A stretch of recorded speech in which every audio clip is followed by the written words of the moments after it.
Oh, yeah, I've got a good question to kick us off from Kelly. She says, is the economy doomed? I keep hearing that the economy is going to crash, that I'll never own a home, and that retirement is impossible. It's hard to stay positive with everyone telling me that we're doomed. Will things ever turn around? And how can I make sure I'm still able to reach success when things are a little bit scary? What do you think? What was the name? Kelly. So Kelly, let me start here. First, I want to say we hear you, right? Like, so why is the common sentiment right now? Why do people think that the economy is doomed? Well, you mentioned one, housing is at like all-time or near all-time unaffordability, right? Like, it is very expensive to try to get into a home, try to change a home. Housing prices have gone up, interest rates have risen, and we've come through this inflationary environment where the things that we buy every day, gasoline, groceries, normal everyday week-to-week expenses have gotten more and more and more expensive. And all the while, the market's kind of been doing okay. I mean, we had a bad year in 2022, but 2023 was good, and so far 2024 has been fine. There's a lot of things out there that feel painful, that feel like, oh, things just don't feel wonderful right now. But does that necessarily mean, is that a sign, is that an indication that the economy is doomed and you better buckle up because things are about to go bad? I can't escape this. It doesn't matter if I'm on social media or even at the neighborhood hangout events. People will come up to me and go, hey, how do I prepare for United States collapsing? And I'm like, what? Really? This is the question? And then, by the way, it doesn't stop there. I think about all the businesses. If you watch any type of cable news, you'll see somebody trying to sell you gold, and then all over social media, of course, the Bitcoin bros, who are pushing it. And I always think to myself, I was like, I wish somebody would actually have an honest conversation about what happens if things really do go bad. I mean, let's play this out. Let's actually have a discussion.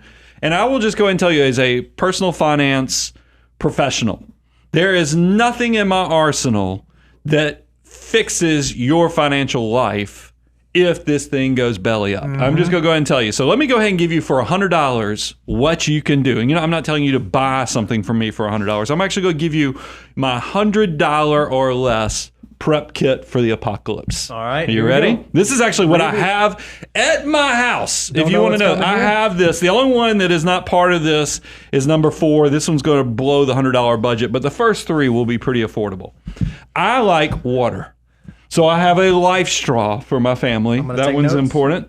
I think a fire starter is important. You can go on Amazon.com and buy you a fire starter, where you're literally, starting your own fire. That's going to be cheap. That's probably less than $12. Okay. And then I have a hand crank radio that you literally can, it's a flashlight / radio that you just give it a little elbow juice and this thing rocks and rolls.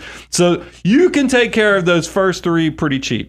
The 4th one's going to be more expensive, but it's also very important. You've got to figure out how you're going to defend your water, your food, and your family. So that's why defense is going to be super important. In the past, I've made some shock and awe where I had some shotgun shells or something on the desk.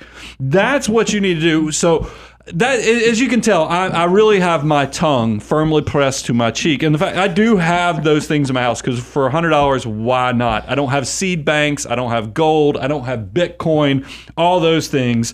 But what I would tell you, for people who are panicked about this, and you see all this doom panic stuff all over social media, throughout my entire career, which sadly I'm in the 3rd decade of now, is that there's always a reason to sell. There's always been a reason to panic. Always something to be afraid of. Whether it's wars, whether it's pandemics, whether it's terrorist attacks, there's economic, there's always something to scare people. I think if you went through history, just go do a Google search saying reasons to sell and then do an image search, and you'll see all kind of great illustrations, especially if you then overlay that with the S&P 500, and you'll see somehow this desire of humanity to continue to innovate, to grow, will overcome. And maybe that's the optimist in me, but I really do think that if I was giving people advice on how do you prepare for this, besides the $100 checklist that I gave you, is I think you ought to start thinking about how do you create more luck for yourself? How do you prepare and create more luck? Because things are always going to be changing. Things are always going to be evolving. And when I talk about luck, I'm talking about an ounce of preparation intersecting with that moment of opportunity.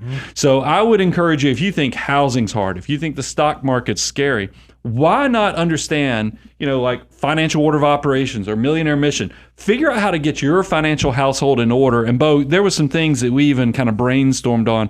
What are things people can do to prepare for bad stuff? Yeah, I think people are asking the wrong question. The question should not be, what do I do if the economy is going to bust and if this whole thing goes away? Because that seems like a very low probability outcome. What I'll be worried about is what if it doesn't? That's probably the bigger risk. What if the economy doesn't blow up? What if the world doesn't come crashing down? What if the market doesn't shut down? Well, odds are you're going to live to a ripe old age and you're not going to want to work forever. So you may want to start doing things today to prepare yourself for that future. And one of the best things you can start doing is whether the market's going down or going up, always be buying. There you go. ABB. Even if we see volatility, even if we see the market go down, even if we see another year like 2022, which was not a great year, we see another downturn like COVID, or we see another fourth quarter of 2018, or we see another 2008, first quarter of 2009, or we see another dot-com bubble burst, or we see another fill in the blank. If you're someone who is investing and buying, it's amazing how powerful your dollars can work for you through those crazy, scary times. So our strategy, what we would recommend is if you are nervous about the future, if you're nervous about what's going to happen in the economy, keep buying, keep investing, keep putting your money to work, because if it does come to fruition, then you're going to be getting in at lower and lower and lower levels. And 10 years in the future, your future self can look back and say, man, I'm glad that I had the resolve. I'm glad I had the discipline. I'm glad I stayed the course and made the hard decisions that are now setting me up for a bigger, more beautiful tomorrow. So always be buying. Always be buying. ABB, baby. And then also having the emergency reserves, and then just understanding where you fall into the financial order of operations.